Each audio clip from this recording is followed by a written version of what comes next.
Hello guys, मैं राहुल सैनी एक बार फिर से आपके सामने। और आज का हमारा टॉपिक है बुरी आदतें। मैं एक एग्जांपल के द्वारा आपसे बात करना चाहूँगा। सबसे पहले एक पिताजी अपने बच्चे को लेके गार्डन जा रहे होते हैं, तो उस टाइम उनके सामने एक घास होती है। तो पिताजी बच्चे को बोलते हैं, बेटा इस घास को निकाल दो। बच्चा फटाफट से उस घास को उखाड़ देता है। थोड़ी सी आगे चलते हैं, एक छोटा पौधा आता है और पिताजी फिर कह रहे हैं, बेटा इस पौधे को निकाल दो। बच्चा फटाफट से पौधे को निकाल देता है। थोड़ा सा आगे और चलते हैं, फिर एक बड़ा पौधा आता है। तो पिताजी फिर बच्चे को कह रहे हैं कि बेटा इस बड़े पौधे को निकाल दो। बच्चा यहाँ पे थोड़ा सा जोर लगाता है और उस पौधे को आराम से निकाल देता है। थोड़ा सा और आगे बढ़ते हैं, पेड़ सामने आता है। पिताजी कहते हैं, बेटा इस पेड़ को निकाल दो। अब बच्चा यहाँ पे पिताजी की तरफ देख के बोल रहा है, पिताजी ये मैं कैसे कर पाऊंगा। तो पिताजी कहते हैं, बेटा आप ट्राई करो, निकाल दोगे।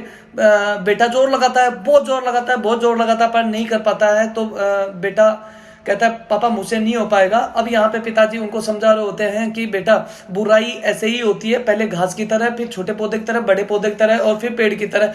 जब अगर बुराई अपने पेड़ की तरह अपनी जड़ पकड़ लेगी तो कभी भी बुराई बाहर नहीं निकलती है। तो आपको सबसे पहले जैसे जैसे बड़े हो रहे हो तो घास की तरह है, जब बुराई सामने आए तो उसको उसी टाइम पे निकाल दो, जिससे कि आप बुरी आदतों के शिकार ना हो।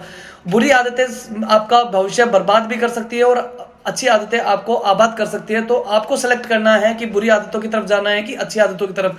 जय हिंद।